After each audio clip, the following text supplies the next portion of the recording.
반갑습니다. 제옥심입니다. 오늘은요, 이 토익의 독해, 즉 파트 7에서의 독해 있죠. 많은 사람들이 애를 먹습니다. 기본적으로 수강생들한테 이런 질문을 너무 많이 받았습니다. 그러면 저의 목표는 뭐냐면, 이 영상을 찍는 저의 목표는 뭐냐면, 그냥 무턱대고 독해력이 어렵다고 해서 뭐 글을 많이 읽고 스스로 만족감을 느끼는 공부가 아니라, 방향성을 정해놓고 앞으로 글을 읽고 연습을 할 때는 이런 거를 염두에 두고 해야 된다는 겁니다. 그랬을 때 실력이 가장 빠르게 늘 거야. 독해 실력이 정말 가장 빠르게 늘 겁니다. 거기다가 뭐까지? 제가 알려드렸던 파트 7의 많은 전략들까지 합쳤을 때는 정말 시너지 효과가 많이 날 거라는 겁니다. 오늘 영상은요, 여러분들, 기존에 제가 많이 말씀드렸던 그런 파트 7의 전략적인 것들은 조금 빼고요, 말 그대로 글을 읽는 능력을 어떻게 향상시킬 건지에 관해서 이야기를 해보겠습니다. 우리는 토종 한국인이잖아. 어릴 때부터 조기 교육을 잘 못 받아서 영어를 많이 접하지 못한 그런 사람들이잖아. 그래도 우리가 영문법은 어릴 때부터 많이 배웠어. 학교에서 주입식 교육을 했기 때문에 영문법은 많이 배웠단 말이죠. 그러면 오늘 수업의 목표는 뭐다? 영문법은 조금 했어. 영어적인 어떤 문법 공부는 조금 했단 말이지. 근데 정말 글 읽는데 속도가 많이 느리다. 읽었을 때 내용 파악이 잘 안 되는 사람들 있죠. 어떻게 훈련을 해야 될 것인가? 여러분, 저는 성향이 정말 그렇습니다. 여기에 영상에 잘 담기는 어떤 한 문장 한 문장을 가지고 오면은 조금 더 임팩트가 있게 느낄 수도 있어요. 여러분 입장에서요. 진짜로 저 사람이 하는 거 하니까 독해가 잘 되네 할 수도 있는 문장을 내가 선별할 수도 있잖아. 그게 아니라 있잖아. 그래도 지금 이 영상을 주로 보는 사람들이, 토익 공부하는 사람들이 제 영상을 볼 거 아니야. 그냥 있잖아, 토익 지문을 가지고 연습을 할 겁니다. 여러분들, 문제는 진짜 풀지 마세요. 오늘요, 지문을 좀 더 좁혀 드릴 테니까요, 화면 정지하고 읽고 나서 수업을 들어주세요. 여러분, 제가 뭐 숫자 1 어떤 전략, 숫자 2 어떤 전략, 뭐 이런 식으로 드리긴 할 건데요, 사실 이런 느낌으로 봐줬으면 좋겠어요. 이 전략 하나하나가 다 조금씩 연결돼 있는 거야. 왜냐면은 이 독해라는 것이, 우리가 글을 잘 읽는 방법이라는 것이, 한국어로 생각을 해봐봐. 그냥 우리도 뭔가 좀 자연스럽게 터득하는 영역이지, 뭐 수학 공식처럼 이런 걸 인지했기 때문에 갑자기 독해가 잘 되는 건 아니거든. 그래서 뭔가 한 맥락의 큰 줄기를 파악하는데 노력을 하시면 될 것 같아요. 저는 그래도 뭔가 눈에 보일 수 있도록 숫자로 구분을 조금 했거든요. 첫 번째, 가장 중요한 전략이 두 가지로 구분이 일단 되는데요. 첫 번째가 뭐냐면은, 여러분들, 일단 독해는요, 절대 잘게 쪼개서 하면 안 됩니다. 뭔가 계속 있잖아, 이런 슬러시를 먹이면서 우리가 구조를 분석하는 어떤 교육을 받았거든요. 예를 들어 뭐 주어가 뭐고 동사가 뭐고 목적어가 뭔지를 계속해서 이렇게 분석하면서 읽는 버릇이 있거든요. 절대 그렇게 하면 안 됩니다. 그러면은 굉장히 현실적인 질문 하나만 할게요. 선생님, 뭐 그냥 이렇게 뭐 세세하게 끊지 말라는 이야기잖아요. 그러면은 어느 정도 단위에서 끊어야 되는데요. 저는 일단 이렇게 할게요. 끊어읽기 규칙이 과연 존재하냐? 여러분들, 제가 계속 하는 이야기가 다른 어떤 훌륭한 강사님들의 전략을 제가 뭐라고 언급을 하겠어요. 그게 아니라 뭔가 이런 끊어읽기 규칙을 만드는 것 자체가 이미 틀렸다라는 말을 하고 싶은 거야. 기본적으로 우리가 혹시나 들어봤던 사람이 있을 수도 있고요, 못 들어봤던 사람들은 그냥 한번 흘려 들으세요.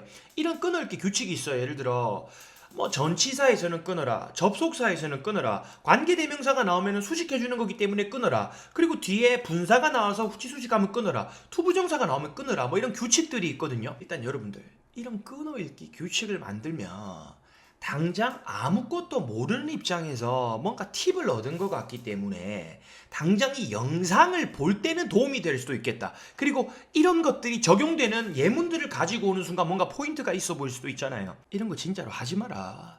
봐봐, 영어를 잘하는 사람들 중에서, 혹은 있잖아, 뭐 토익 고득점 뭐 만점 강사님들 중에서 독해를 어느 정도 하는 사람들이잖아. 이런 끊어읽기 규칙을 적용했나요 하면은 손드는 사람 아무도 없을 거야. 그러니까 안 해도 된다. 진짜 안 해도 된다. 선생님, 기존에 있는 거를 그럼 하지 말라고만 하지 말고 대안을 주셔야죠. 대안 없이 이걸 하지 말라고 하면 안 되잖아. 그럼 어떤 느낌의 끊어읽기가 필요한 것인가? 일단 여러분들, 두루뭉술한 이야기인 거 저 알고 있어요. 오늘 계속해서 전략 몇 개를 이야기할 거니까 일단 한번 들어주세요. 뭔가 품사적으로 끊는다기보다는 여러분들 눈에 뭔가 이게 하나의 의미 단위다, 하나의 의미 덩어리다 느낌이 오는 것에서 끊으면서 읽는 느낌이어야 돼요. 의미적으로 어떤 식으로 하나의 덩어리로 봐야 되느냐, 제가 곧 보여드릴게요. 그래도 뭔가 가이드라인을 기본적인 것에서 잡아보자면, 기본적으로 이 문장 구조에서 가장 큰 덩어리가 뭐냐면 주어, 동사, 목적어 그리고 지금 화면에 제가 띄우지 않았는데 보어 같은 거잖아요. 이 주어에 뭔가 붙어있는 어떤 살이라든가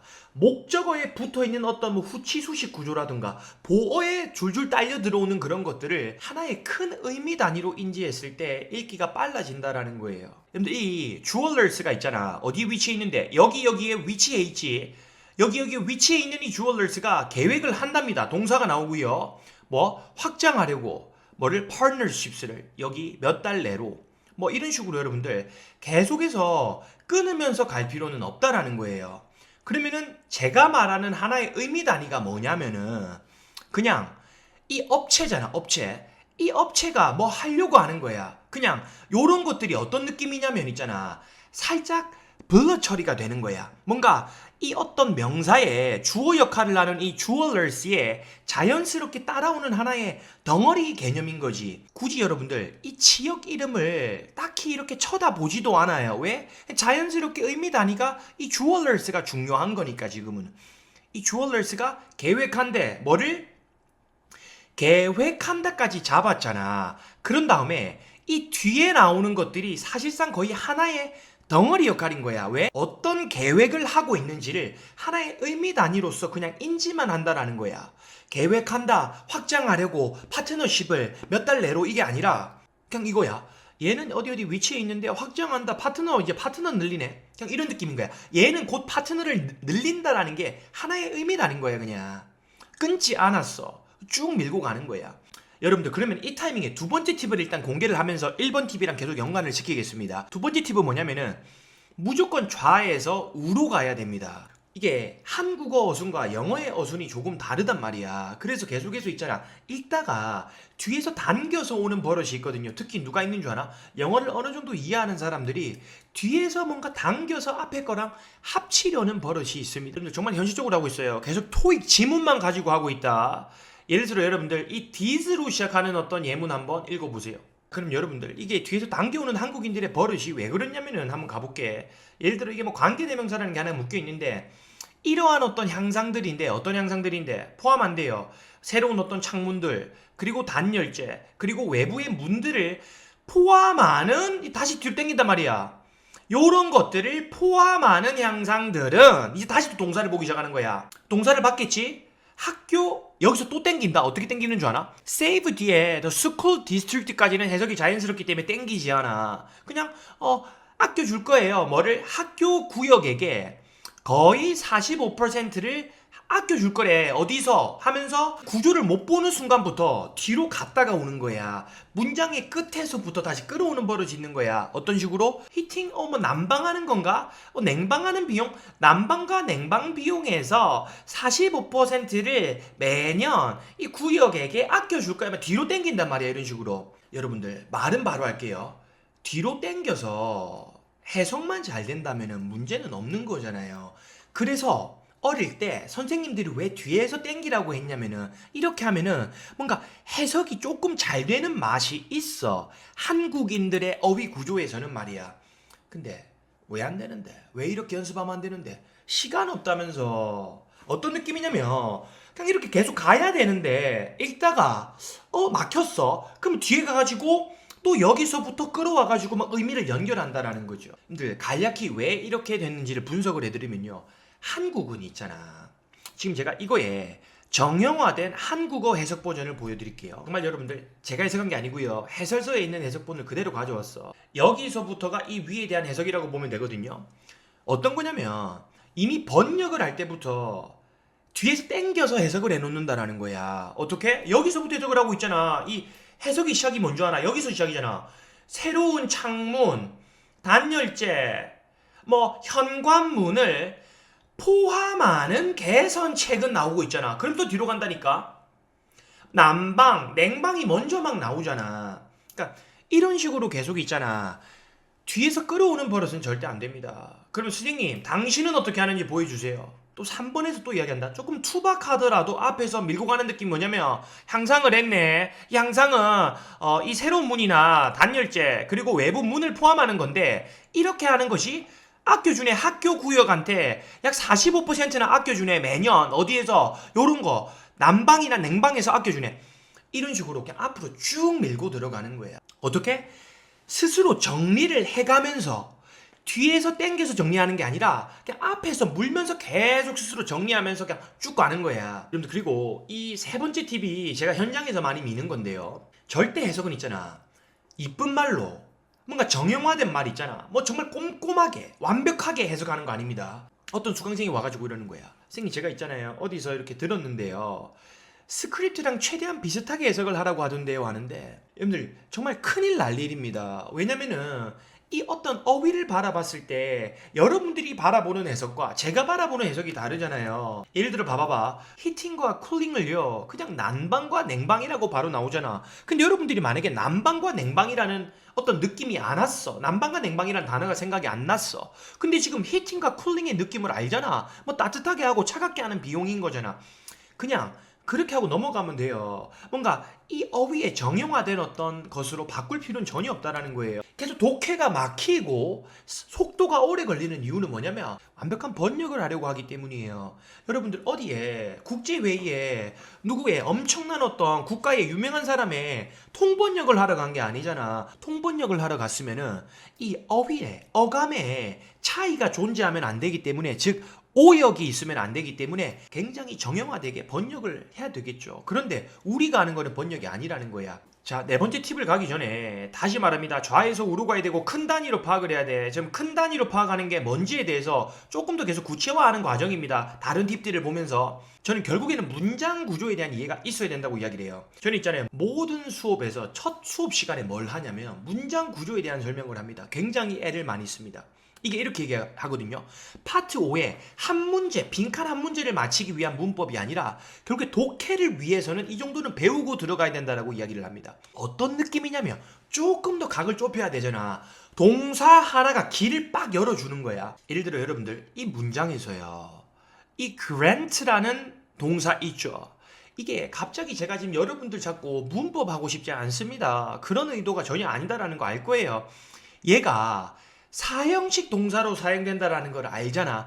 그러면은 그냥 길이 쫙 열리는 거야.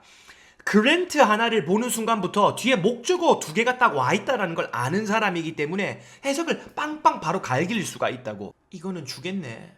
이 업체한테 권한을 주겠네. 어떤 권한인지 이런 권한, 투부정사가 꾸미는 거잖아. 계속 길이 열리는 거야. 그냥 얘들이 어떤 권한을 받아간다라는 느낌이라는 거죠. 자, 그러면 여러분들 뭐를 의미 단위로 보냐라고 했을 때 나뉠 수가 있어요. 누군가는 이럴 수 있겠지. 그랜트가 동사니까 이 첫 번째 목적어들 크로스부터 아프리카까지는 당연히 여러분들 하나의 덩어리로 보는 거겠죠. 그리고 the right을 두 번째 목적어로 보기 때문에 이 투부정사까지 이렇게 수식으로 엮어서 하나의 의미 단위로 볼 수가 있잖아. 근데 내가 왜 있잖아, 이거를 구체적으로 쪼개지 말라고 하냐면, 나 같은 사람한테는 그냥 그랜트부터 얘가 사형식 동사라는 걸 아는 순간부터 다 하나의 덩어리 느낌이야.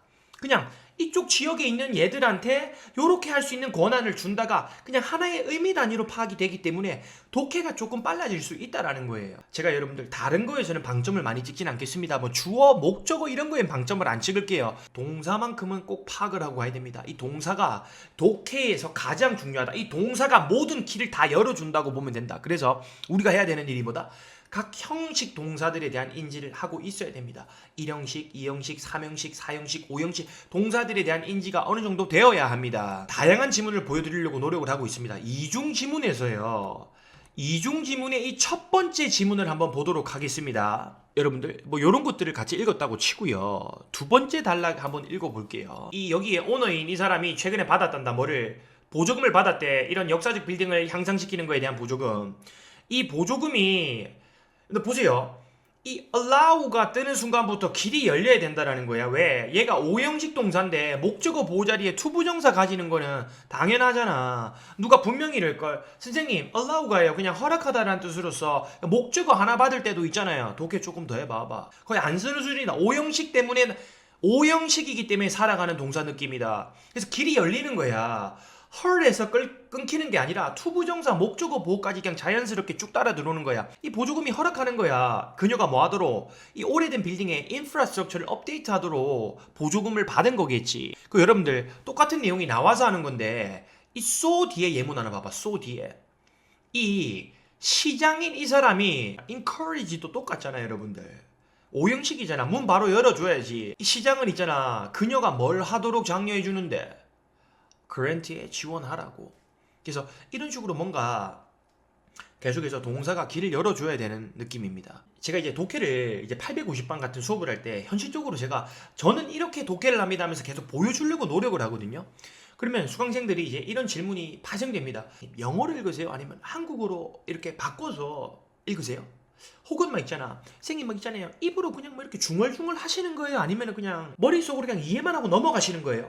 내가 진짜로 있잖아. 강의를 지금 영상 찍으려고 나는 어떻게 읽는지 한번 봐야겠네. 나는 어떻게 읽었더라요? 한번 읽어봐야겠다. 이렇게 하진 않아요. 왜냐면 이렇게 하는 순간 그냥 나의 무의식이 작용하는 게 아니잖아. 이게 정말로 계속해서 해봤다. 그럼 일단 첫 번째 확실한 거 바로 갈게. 영어로는 절대 읽지 않는다. 이게 근데 독해에 정답은 없어. 나는 내가 있잖아. 무조건 내가 맞다라고 하기 싫다. 나는 이렇게 하고 다른 사람은 저렇게 하고 다른 방법도 도움이 될 수가 있는 거잖아. 이게 독해 방법 중에 뭔가 계속 이렇게 영어로 되뇌어 줘야지 도움이 된다라는 부류들도 있어요. 근데 그 사람들이 뭘 말하는지를 알아. 왜냐면은 제가 계속 강조를 많이 하죠. 뭔가를 읽고 나서 휘발되면 안 된다. 날아가면 안 된다. 뭔가가 계속 기억에 남아야 된다라고 이야기를 하거든요. 그러다 보니까 뭔가를 이렇게 영어로 읽으면서 하라고 하는 사람들이 있는 거예요. 영어로 읽잖아. 당장 내가 뭔가를 읽는 것 같은데 여러분 한국인으로 태어났잖아요. 영어로 읽잖아. 그냥 휘발된다. 이거 제가 파트 3, 4 문제랑 보기 읽을 때도 영어를 읽지 말고 한국어로 읽으라고 했던 거랑 똑같은 맥락입니다. 일단 영어로는 절대 읽지 않는다라는 걸 이해했어. 근데 예를 들어 이런 거야. 영어 자체가 거의 한국어 수준으로 돼 있는 거는 당연히 영어를 읽겠지. 근데 제가 뭐 오너 같은 건 그대로 오너라고 했고요. 아까 전에 infrastructure 같은 것도 그냥 그대로 infrastructure라고 한 것 같은데 이런 것 자체가 뭔가 사회 뭐 기반 시설 이런 거잖아. 이런 거를 사회 기반 시설로 바꾸면은 더 헷갈리잖아, 이런 거는. 그래서 영어가 거의 한국어로 이미 인지가 돼 있는 것들은 그냥 영어로 읽어요. 여러분 여기서도 업데이트 같은 것도 그냥 업데이트 한다라고 하면은 더 자연스럽잖아. 그런 건 영어로 읽겠지. 제 입장에서는 이게 영어로 읽는 게 아니라 한국어로 읽는 느낌입니다. 일단 영어로는 읽지 않고요. 한국어로 또박또박 뭔가 읽고요. 그러면 과연 제 스스로 고민이 이겁니다. 내 무의식에서는 이거를 계속 이렇게 뭔가 되뇌이나 웅얼웅얼 하나 아니면 그냥 이렇게 쓱쓱 밀고 지나가나. 이 부분 잘 들어야 돼. 왜냐면 헷갈릴 것 같아. 그냥 내용 파악이 너무 잘 되고 휘발되지 않고 기억이 살아있는 선에서는 이거를 되뇌지 않는다. 웅얼웅얼 하지 않는다. 한 번 더 이렇게 메시지를 잡지 않는다. 그냥 있잖아. 쓱 긁는 느낌이다. 그냥 쭉 간다. 내가 지금 있잖아. 이거를 그냥 쭉 긁고 있는지 외치고 있는지 그런 걸 알지 못할 정도로 그냥 있잖아. 쭉 간다 그냥. 근데 이게 쭉 가는 게 내용 파악이 여기 뇌에 남아있다. 휘발되지 않았다. 근데 너무 몰입을 했거나 그냥 너무 잘 읽히거나 오히려 세네 문장 뭐 문법 막히는 게 없으니까 세네 문장을 연속으로 읽잖아. 여러분도 아마 그럴 거예요. 그러다가 내가 방금 이게 문법적으로 막히는 게 없었는데 뭔가 내용 파악이 잘 안 되는 경우가 있거든. 그럴 때는 있잖아. 한번 톡톡 건드려줘야 돼. 나의 뇌를 한번 탁 계속 이렇게 깨워주는 느낌이야. 너 있잖아. 기억해야 돼. 기억해야 돼. 라고 메시지를 던져주는 느낌이야. 휘발되지 않게. 자, 그러면 최종 요약이야. 이 5번 팁에서 똑같은 거기 때문에 5번으로 잡았다. 의미가 자연스럽게 파악될 때는 그냥 눈으로 그냥 빠르게 쭉쭉 가야 된다. 왜? 읽어야 될 게 많잖아. 이해했지? 근데 조금 어려운 내용에 걸려서 문장 구조를 한번 잡아줘야 될 때 여러분들이 이럴 수 있잖아요. 선생님 너무 잘하는 사람들 기준으로 잡는 거 아니에요? 뭐 다 읽히면 당연히 하는데요. 저는 문법 구조가 잘 안 보여가지고 해석이 잘 안 될 때가 많습니다. 할 수 있잖아. 그래서 뭔가 문장 구조가 잘 안 보일 때는 어떻게 해야 된다? 눈으로만 긁으면 절대 안 된다. 문장 구조가 이미 잘 안 되잖아. 그럴 때는 있잖아. 되뇌어야 된다. 스스로. 뭔가 이 사람이 뭐 말을 했지. 요런 거를 이렇게 되뇌어야 된다. 쭉쭉 읽다가 휘발되는 사람 아마 엄청 많을 거거든. 이 영상 보는 사람 아마 모두가 다 휘발이 될 거거든. 그럴 때는 스스로 봐야 돼. 언제 휘발이 되는지, 언제 몽롱해지는지, 언제 그냥 있잖아. 무의식에서 그냥 쭉쭉 가고 있는지. 그럴 때 계속 한 문장으로 잡아주는 게 중요한 거야. 4단 났다. 영상 엄청 길어지는 것 같은데.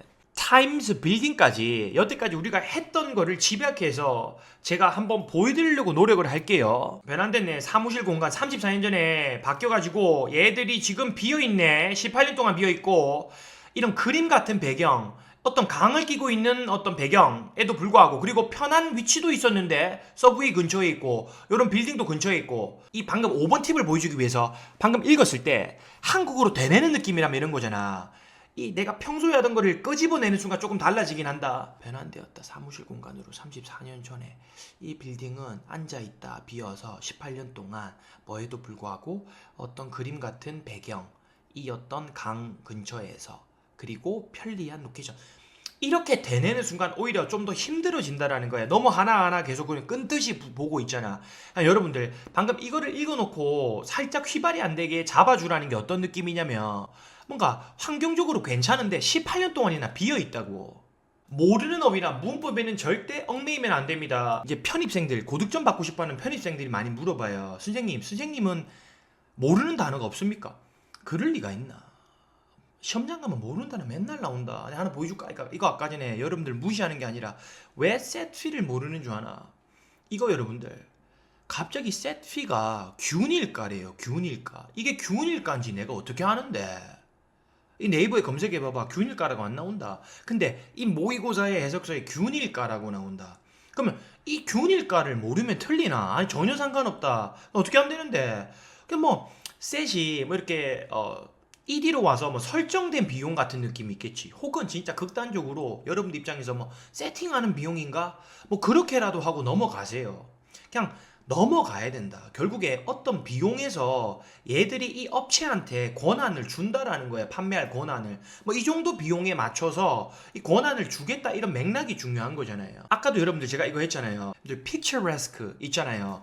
여러분 이거 저는 그냥 자연스럽게 그림과 같은 하잖아요. 근데 여러분들이 픽처는 아는데 갑자기 이런 게 붙어가지고 무슨 어휘인지 모르잖아요. 이런 거 하나하나에 찝찝해할 필요가 전혀 없습니다. 근데 나중에 이거 해석하다가 있잖아. 이 bleak가 뭔지 모르는 사람들이 있을 거거든. 한번 해볼까? 이거 분명히 일하겠는데 생긴 저 있잖아요. 이 단어도 모르는데 일 것 같은데. 그럼 어휘 공부를 해라. 그 있잖아. 그럼 이제 어떻게 하냐면, 이게 뭔가 무시하고 뭐 이런 거잖아. 간과하는 거잖아. 어떻게? 그러니까 앞에 위에 잘 받아줘야 돼. 위에서 이게 비어 있다고 했잖아. 18년 동안 비어 있었잖아. 이런 게 만약에 여러분들 진짜 이 단어도 모르잖아. 극단적으로 가는 거예요. 아는 사람이면 당연히 자연스럽게 이 단어 딱 입에 물어주면 되겠다. 그냥 어떤 거에 몇 년이, 그러니까 앞에 거 요렇게 했던 몇 년으로 받아주면 되잖아. 그냥 모른다 치더라도 이 몇 년이 결과를 낳았단다. 이 빌딩에 전기가 어떻게 된 건데 완전하게 degraded가 나오는데, 여러분들 degrade 자체도 모르는 사람들 있잖아. 근데 제가 수업 시간에 이런 얘기 진짜 많이 하는데, 야 알아서 뭐 할 건데 디그레이드 단어 있잖아. 아니 지금 문제 풀 때를 모르는데 갑자기 이거 너무 궁금해서 어쩔 건데, 느낌은 뭔데? 전기도 어떻게 된 느낌인데 뭔가 끊긴 것 같지 않나? 제대로 안 돌아가는 것 같지 않나? 봐봐, 그럼 미래가 보인단다. 어떻게 보이는데? 블링크도 모를 거 아니야. 사실 무시하는 게 아니라 정확히 말하면 미래가 어떻게 보였단다. 어떻게 보였는데 암울해 보이는 거 아니겠나? 뭔가 미래가 뭐 희미하고 전망이 안 보인다는 느낌 나지 않나? 그래서 단어를 모른다면은 여러분들 지나가야 돼요. 이 얘기 해봤자 위로 안 되는 거 알고 있거든. 선생님 저는 너무 답답한데요. 모르는 게 너무 많아서요. 일단 문제를 풀 때는 모르는 어휘, 모르는 문장 구조에 진짜 집착하지 마라. 문제를 풀 때는 언제 리뷰를 할 때, 여러분들 다 형광펜 리뷰 뭔지 알잖아요. 형광펜 리뷰를 할 때 지문과 문제에서 이런 단서 연결하면서 포착을 하면서 형광펜 리뷰하면서 모르는 어휘나 해석이 안 되는 거나 구조 파악 안 되는 건 어떻게 하라? 항상 제가 분석하고 가라고 하거든요. 그래서 이거는 나중에 하시는 거예요. 그러면서 단어 차곡차곡 잘 쌓아 가셔야 되고요. 그리고 이제 마지막에 나오는 어떤 전략들이 제 어떤 파트 7의 전략과 조금 관련을 가집니다. 우리는 다시 말하지만 그냥 독해가 아니라 토익 독해를 잘하고 싶은 사람들이잖아. 너무 극명하긴 한데요. 이렇게 그냥 읽을 때와 요런 어떤 타겟을 잡아놓고 읽을 때의 차이는 굉장한 차이를 보입니다. 이 전략이랑 관련 있잖아. 문제가 풀리고 나서 그 다음 문제의 보기를 읽어 나서 몇 개를 기억하고 나서 지문을 읽으라고 하잖아. 훨씬 유리한 거야. 혹시 영상 전략 안 본 사람도 있으면 제발 봐야 된다. 그리고 연계 문제에 명탐정 코난에 빙의를 해서 어떤 식으로 사건을 해결할지에 대해서 뭔가 타겟을 잡으면서 이런 게 연계로 잡히진 않을까? 그러면서 읽으면은 굉장히 빨리 읽을 수가 있다라는 거예요. 여러분들 이제 좀 고득점용 전략인 것 같아요. 결국엔 이제 이게 생겨야 되거든요. 이렇게 긴 스크롤 압박이 있는 지문들이 있을 때 모든 거 하나하나에 내가 빡 집중해서 읽을 수가 없는 거잖아. 그럼 어떻게? 뭔가 조금 상대적인 겁니다, 여러분들. 상대적으로 쓱쓱 지나가도 되는 문장. 뭔가 계속해서 내가 인지를 하지 않아도 되는 문장과 여기는 뭔가 정답이 있을 것 같은데 하면서 빡 집중해서 읽어야 되는 문장이 차이가 있다라는 거예요. 그래서 모든 거를 다 하나하나 집중하는 게 아니라 뭔가 정답 냄새가 나는 것에서 좀 더 꼼꼼하게 독해를 해주는 것이 중요합니다. 이런 전략 자체가 제가 말씀드렸던 어떤 파트 7의 전략과 굉장히 밀접한 관련이 있기 때문에 지금 제 일단 1년 어떤 유튜브 영상 계획이 나왔거든요. 그래서 거기 한번 담아보려고 하니까 거기서 연습을 좀 더 해볼게요. 진짜 독해력은 엉망인데 일단 당장 뭔가 조금 지름길로 가보고 싶잖아. 그 마지막 이 팁을 주면서 끝낼 거예요. 토익 스토리 라인은 여러분들 정해져 있습니다. 이상한 이야기로 여러분들 광고 글이 나오잖아. 그러면 주로 뭐가 나오는데? 혜택을 준다던가 일찍 등록하면 뭘 한다던가 만약에 이게 연계 문제라면 뭔데 두 번째 지문에는 이 광고 글을 보고 사고 싶어 하는 사람이 나오겠지 혹은 이미 샀는데 이런 불만이 있는 사람들이 나오겠지 이런 어떤 있잖아 스토리 라인이 나와야 된다. 그리고 만약에 어떤 직원 모집하는 공고가 떴어. 그럼 뭐가 뜨는데? 자격 요건이 뜨고요. 혹은 네가 여기서 해야 되는 어떤 임무가 뜨고요. 그런 어떤 스토리 라인이 이미 정해져 있다라는 겁니다. 그리고 고객 불만 어떤 유형도 있고요. 뭐 직원 간에 이메일 쓰는 게 있고요. 그래서 이런 것들이 여러분들 굉장히 식상하게 아마 영상이 거의 말민 것 같아요. 아마 듣고 넘어갈 것 같은데요. 저는 이 현장 수업을 할 때 실제 이 스토리 라인을 잡아주려고 노력을 많이 하거든요. 그럼 쌤 이런 건 어떻게 늘려야 돼요? 뭐 제가 어디에 공책에 정리를 할까요? 그게 아니라 이런 식의 어떤 글이 나올 때 이런 식의 맥락으로 흘러가는구나에 대한 이해를 조금 해야 됩니다. 극단적으로요. 이런 기사문만큼은 사실 스토리 라인이 없잖아. 왜냐면 우리가 신문을 펴더라도 어떤 신문을 읽냐에 따라서 스토리가 전혀 다르잖아. 근데 정말 꼼꼼하게 분석을 하잖아. 이 기사문 자체도 어떤 지역 명소를 소개하는지 혹은 어떤 회사를 소개하는지 혹은 어떤 지역 커뮤니티의 프로젝트를 소개하는지 이 회사가 지금 잘 되는 걸 말하는지 못 되는 걸 말하는지에 따라서 스토리 라인이 어느 정도 정해져 있다라는 거예요. 그런 것에서 계속 좀 익숙해지는 연습을 하면은 단기간에 독해력은 엉망이지만 글이 조금은 잘 읽히는 어떤 경험을 하게 될 겁니다. 그래서 지금 제가 여기 띄워뒀지만 뭔가 실생활에서 정말 접할 법한 어떤 내용들이 나온단 말이죠. 그래서 그런 것들에 대한 인지를 조금 더 하면서 우리 현실 세계에 정말로 좀 접목을 하면서 읽는 버릇을 많이 들여야 됩니다. 왜냐면 갑자기 우리가 빙하기에 대한 설명 글을 읽는 건 아니잖아. 갑자기 고대시대 유물에 관한 글을 읽고 뭐 이런 게 아니잖아. 갑자기 뭐 우리의 심리학에 관한 어떤 복잡한 내용을 읽는 게 아니잖아요. 그래서 그런 것들을 잘 염두에 두셔야 될 것 같아요. 이 마지막까지 제 멘트를 듣고 있는 사람들은 정말 저랑 찐으로 같이 하는 사람들이라 믿습니다. 그래서 마지막에 던집니다. 이 영상 하나로 모든 게 바뀐다. 독해력이 갑자기 는다. 그런 놈들 진짜 있잖아. 잡아가야 된다. 경찰서 잡아가야 된다. 그게 아니고 있잖아. 연습을 할 때 틀을 가지고 방향성을 가지고 이렇게 하면은 내가 그나마 좀 빨리 늘겠다라는 각오가 필요합니다. 그래서 앞으로 파트 7 독해를 할 때 이런 것들을 계속 마음에 염두에 두고 연습을 하세요. 분명히 누군가는 불가능하다고 하는 정말 독해력은 아예 늘지 않아. 독해력 아예 안 는다. 그냥 있잖아. 어릴 때부터 글만 읽었으면 잘 읽는다 하잖아. 그게 아니라 토종 한국인도 어느 정도 늘 수 있다. 왜냐면은 내가 토종 한국인이거든. 할 수 있습니다, 여러분들. 이 영상 보고 연습 진짜 많이 하셔야 돼요.